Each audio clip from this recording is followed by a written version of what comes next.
if I wanted to work with TYT full time. And Yesterday, I started to cover this clip a little bit, and I was like, nope, I'm going to need a whole episode for it because this is spilling the tea. There's more to come with the situation. Like I said yesterday, this was the biggest unforced error. Cenk Uygur fired Francesca Fiorentini. Cenk Uygur, I believe, in my assessment, was forced by Anna Kasparian to fire Francesca Fiorentini. And today, Francesca Fiorentini has decided to spill the tea on TYT. I kind of proof watched this a little bit, and she really opened up about some things. I don't know that I would have necessarily did it this way, but again, me and her, we don't agree on a lot of things. We don't have to. But she scorned, and look, it is what it is. This is what's happening. So let's go ahead and get into Francesca Fiorentini straight up blowing up the spot of Anna Kasparian and Cenk Uygur live on her show. Let's get into it. all of their exes were psychos. And then you slowly realize that, oh, wait, I'm talking to the person who was the problem in the relationship. Unrelatedly, the Young Turks. And I'm going to make this as brief as possible because there are a million far more important and pressing things going on right now.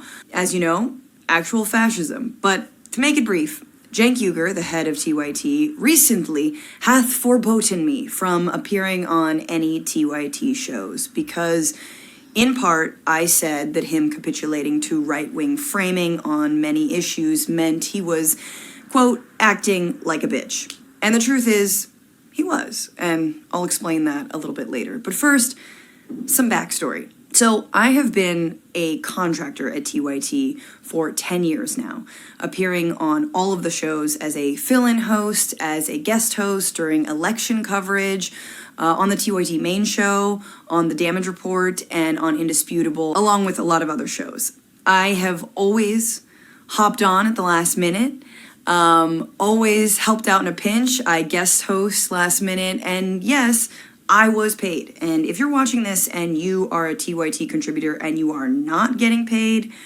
stop going on TYT until you do. I've never been a full-time employee, never got healthcare, never got maternity leave when I had my child. But back in 2018, I was hired for a 6-month contract to pilot a show for $3,000 a month. Then, however, their funding bottomed out and I was let go. And they broke their contract. My reps at the time thought I should sue to get the full 6 months of payment and work that I was owed, but I didn't because I told them that TYT was good people and I wanted to maintain my relationship, and I did. That is until So she's already given up a lot of tapes that they didn't give her any health care, no insurance, and everything. So the reason why that matters is because TYT is one of these, like, we're progressive, we care about the employees, and we, bad rich people, we hate billionaires. And it's like, this is why when Anna would say stuff like that, like, I hate billionaires, I used to be like, why is she like me? That's a childish take. You know why I don't like takes like that? Because I feel like they are really what's the word?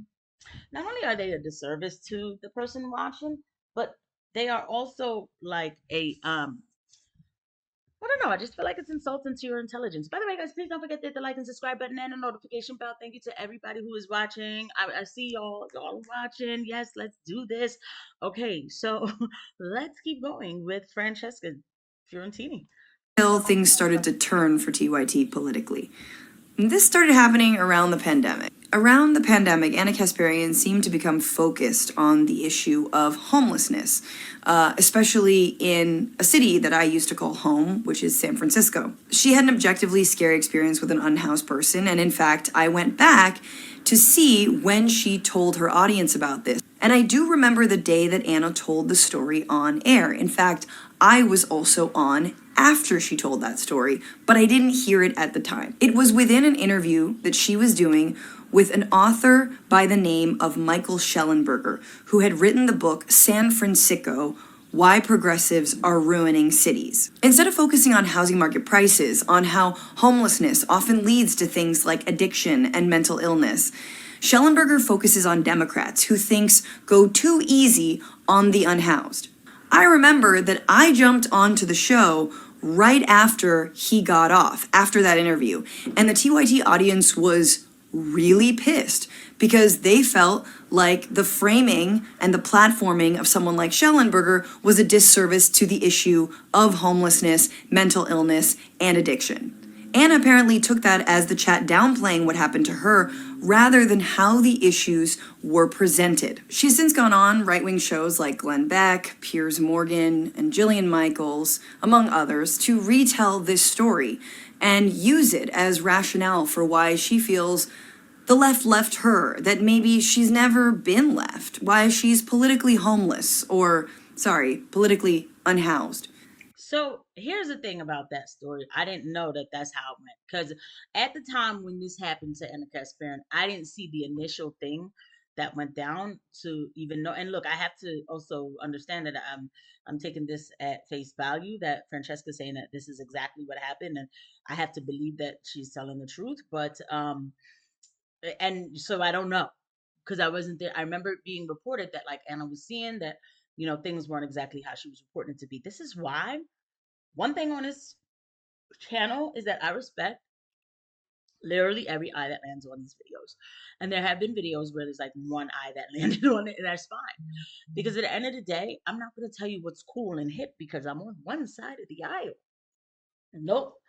If Anna was explaining things appropriately from the beginning, looking at facts, especially as a journalist, she would have never went so far into certain topics so that when the nuanced position would have came and not nuanced but more information would have came her way, she didn't look like so much of a it didn't give people whiplash when she started seeing that there's more to the topic. I don't know the conversation that her and Schallenberger had.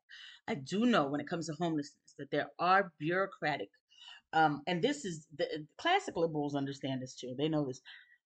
The bureaucrats refuse to solve that problem. It can be solved. It can be solved.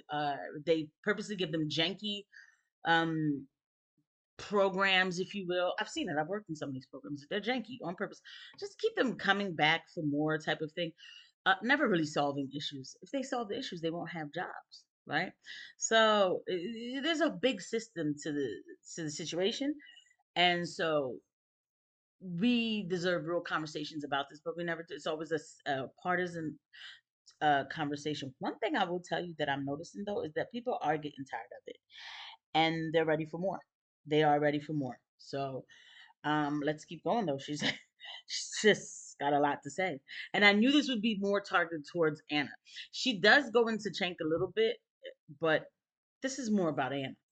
Since then, she's gone on to cover critical stories from a right-wing framing, like the alleged takeovers of buildings by Venezuelan gangs in Aurora, Colorado, like the mentally ill, undocumented man in Los Angeles, who was found lighting fires, but who was not responsible for the wildfires themselves in January. Throwing progressive mayors like Brandon Johnson of Chicago under the bus because he listens to teachers too much. Anna's actually really skilled at what she does, so the laziness with which she treats these stories really just stands out all the more. Let me give you some backstory, though, of Anna and my friendship.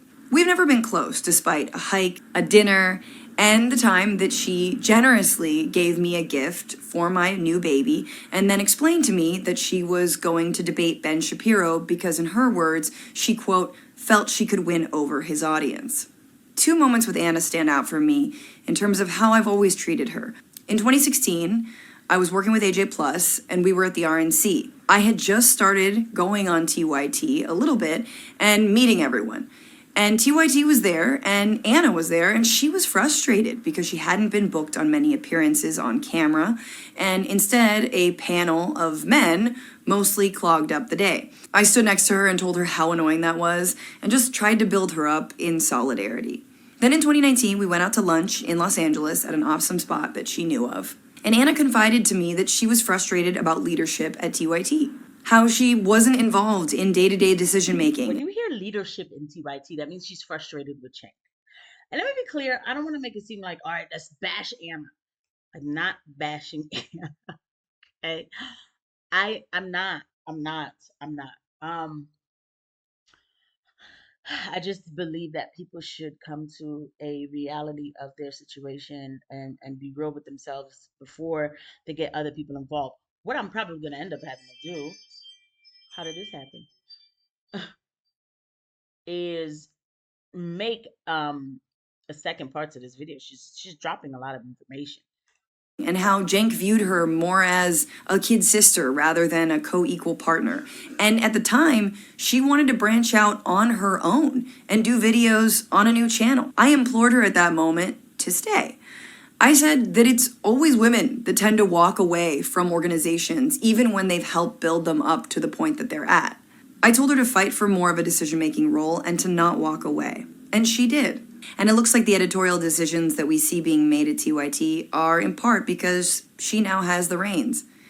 In a way, I'm proud of her, even if I don't like the coverage. In November of last year, in an effort to understand where Anna was coming from and why she was doing what she was doing, I invited her to come on my show, The Bituation Room. She agreed, but also told me that she had a family emergency that sounded bad, and I told her to not worry and that we would find a time in the new year. That week, she went on Glenn Beck's show, and it kind of puzzled me, to be honest. She obviously now is likely not going to come on my show, in part because Cenk did. And I wanted to talk to him about his own very cordial conversations with the right since the election or re-election of Donald Trump, in which he tells various figures from Charlie Kirk to Patrick Bet David to Tim Pool to RFK Jr. lover, again, Jillian Michaels, about how he agrees that the left is often cruel and too extreme, saying that at a time where people are literally being disappeared for their political beliefs by this right-wing agenda. Anyone? And I'm gonna stop right there because